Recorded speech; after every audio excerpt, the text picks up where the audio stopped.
Hello po. Welcome to my channel, Joya Fanny Ranices. Ayan, for today's video. Wait a minute, by the way. Kung hindi ka pa nakasubscribe sa aking YouTube channel, don't forget to like, subscribe, and hit the bell button para lagi ma-update na aking mga upcoming videos. Ayan, for today's video, ayan, is mag-unbox tayo. Actually, ayan, i-unbox natin to. Pero, this thing is very important. Ayan. Galing ko sa aking mabutihing kaibigan. Wow. Ayan, mamaya ilalagay ko siya sa video. Dito. Ilalagay ko siya picture niya dito and everywhere. Unbox tayo, guys. Ayan. Ito po ay isang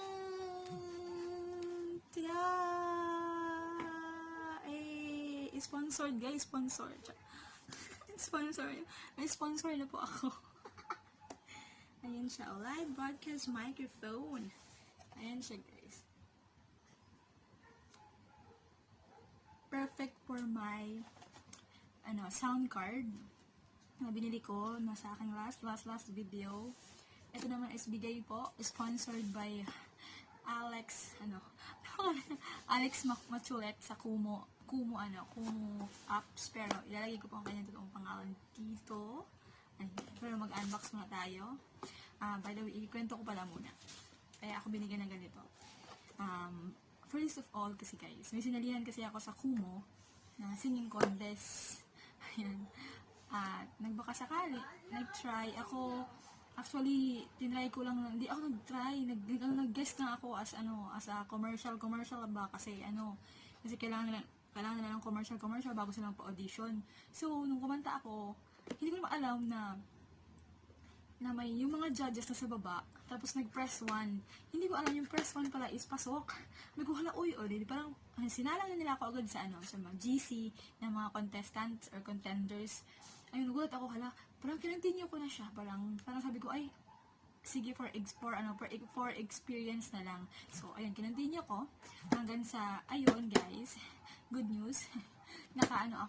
Nakapasok ako sa audition kasi nag-press 1 yung mga judges. And good news ulit is nakapasok po ako sa elimination round. And good news po ulit is nakapasok po ako sa semifinals. And this other good news, nakapasok po ako sa finals. And this coming tomorrow, July 17 is grand final na po namin. Okay, mamaya na yung bukas na yung grand final. Ito muna tayo sa microphone. Ito po, guys, may kwento to. Ang first comment kasi sa akin nung judge is, ang gamit ko lang kasi ay headset. Ayan po, headset po yung gamit ko. So ito, syempre po pag headset, 'di ba, is yung sound is yung may hangin, yung hangin pumapasok dito sa loob.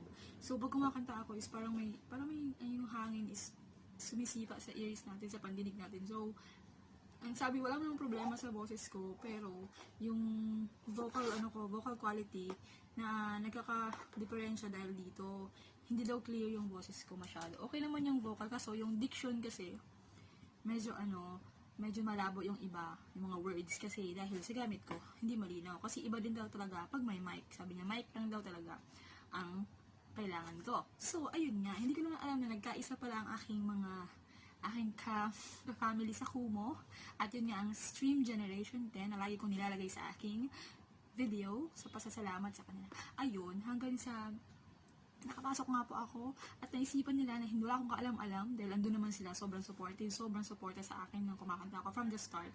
Nung audition wala silang alam kasi pinasok ako. Tapos nung elimination, dun sila lahat nagbuhos ng suporta. Ayun, wala akong alam na nag-usap na pa sila na wala akong alam talaga na ibibigay ni Kuya Alex ang kanyang old microphone, kasi meron siyang microphone na bali dalawa lahat. So ito, binigay niya sa akin. At kinabahan nga po ako dahil yung next round, na elimination round is kinabukasan na. Tapos yung microphone hindi pa po dumadating. Sobrang kabado na ako kasi hindi ko naman talaga siniseryoso yung singing contest. So syempre kung nandun ka naman So you have to enjoy and do your best for them kasi sobrang supportive nila sa akin, di ba? Saan pa kayo? Ang dami kong supportive na family sa Kumu. Ayan. At ang TPO na sumusuporta rin sa akin, sobrang dami kong supporters that time. Sa guys, sa elimination. Yun. Sabi ko pa alaga ako, may sinabi, hindi niya alam na nag-video ako. Sorry for that, commercial. Ayan po. Ayan nga. Dito guys, gabi na nga nang dumating. So, magkakanta ako ng, alas 6 na siya dumating. Kakanta ako ng alas 9, alas 10. Diyos ko, sabi niya, busy kasi si Kuya Alex. Kaya hindi niya agad napadala. So, sobrang alalang-alala ako. Talagang hinabol po niya yung Grab. Nahiya talaga ako. Sobrang nahiya ako. Kaya nga, hindi ako masyado nagsabi, Kuya Alex, nasa na yung ganito? Hindi ako nagaganda. Hindi ako nangungulit. Siyempre, di ba guys, binibigyan na nga. So, wag kang choosy, okay? Wag choosy guys, kasi binigyan ko na lang. Free na nga di ba? Ayan. Ito na po yung binigay niya. Nakaabot po siya ng alas 6. Eksakto. alas 6 na eksakto. Update siya ng update. Joya. Andiyan na ba? Basta tumawag pa siya sa akin kasi may ginagawa ko sa kitchen. Sabi niya, Joya, andiyan na daw sa baba. Andiyan na daw. Diba? Ang bilis, kinabahan ako. Hindi ko na-excite ako kasi first time ko mag-wear ng mic. Ang dami kong first time sa buhay. Ayun nga, hanggang sa tinawagan ako ni Ate Eri, ang kanyang bae, ang kanyang girlfriend. Ayan, wow, long time girlfriend. Basta, nakakilig silang dalawa. Ayun. Ang girlfriend ni Kuya Alex na nagbigay sa akin ito. Ayan. Ayan po. Tinesting po namin agad-agad. Kaya tapos po yung ginawa ko sa kitchen, tinesting agad namin kung paano i-set up kasi hindi ko po alam. At ang dami ko pong tawa kasi hindi ko talaga alam saan isasaksak, saan ito ilalagay. Ang dami kong laugh trip dito. Nabago ko siya na kailangan pa nakakonect siya sa ganito, sa V8 ko, sa sound card. Hindi ko alam talaga. Hanggang sa, si Kuya Alex, sanay siya sa mga ganito. So, let's open na guys. Ayan ko. Ayan, ito na guys. Excited na ako. Pero actually guys, na-open ko na to. I just want to show you na first time ko nagkaroon ng ganito. Na-open ko na siya, i-unbox ko lang siya dahil na sobrang pasasalamat ko kay Kuya Alex. Maraming salamat po talaga. At alam niyo ba guys, na dahil dito is nung elimination, nung elimination round kasi top 4 ako and I got 91.1 average percent, pang 4 po ako. Nung semi-finals naman po is naging top 3 ako. Yay! Tawa ba?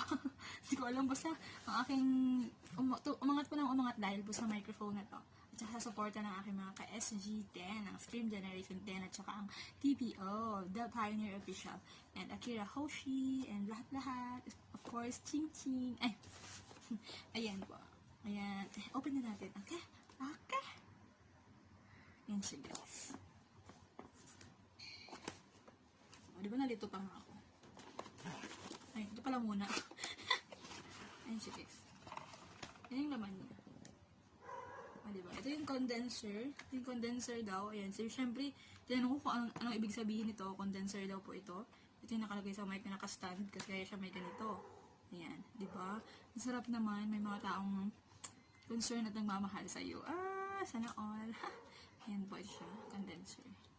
Ayan. Buti na lang si Kuya Alex is may mga siya, may extra. Kaya, ayun, namana ko yung iba.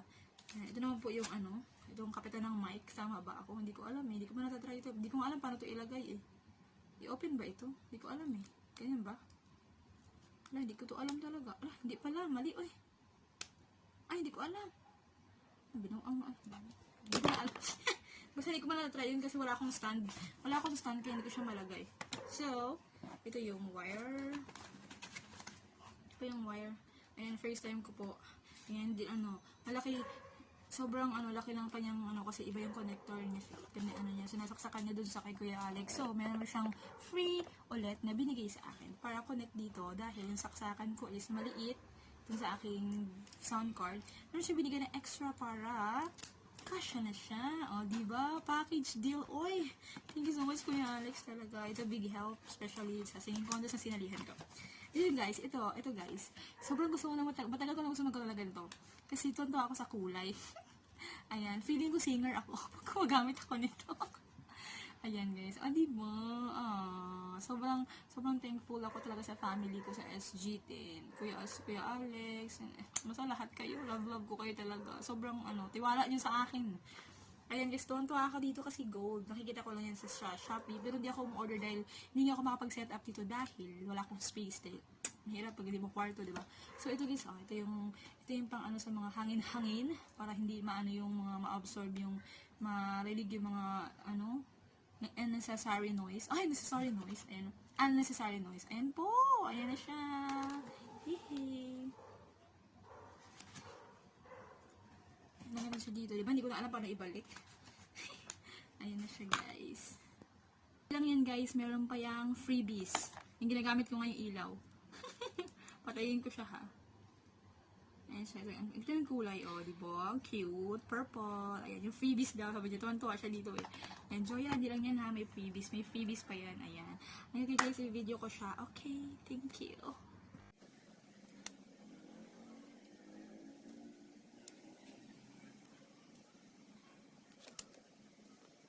Ayan guys, that's all for today's video. Thank you so much. Shoutout po sa aking background. Wow, ang colorful ko na background kasi I like colorful, like our life is full of colorful mysteries.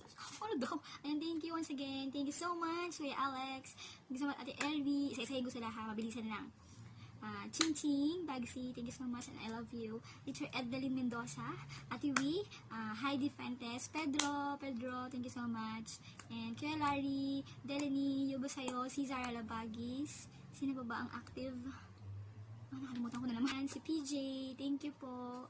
At sa lahat po ng SG10, at saka sa, The Pioneer Official, thank you so much. BBEJ Mendoza, thank you so much for always updating me na kung kailan ang laban ko, at thank you sa pag-encourage sa akin always na kaya ko to, kaya ko pala guys, kaya pala ni Joya Panilanis kumanta through birthwall nga lang. Ayun. Thank you so much Team Rangers, admins and founders, thank you so much. Maraming salamat po sa lahat ng support. Team Mikay, Official Mary Joy, thank you so much admins. I love you po. God bless you all. Bye-bye. Guys, very special thanks talaga. Thanks kay Kuya Alex at kay Ate Eri. Sila pong dalawa ay couple. Ayan, dahil sa kanila nagiging kilig ang aming every stream. Pag nag-stream po sa kami sa Kumu. Ayan, maraming salamat Ate Eri. Ingat po palagi. Bye! More kilig to us.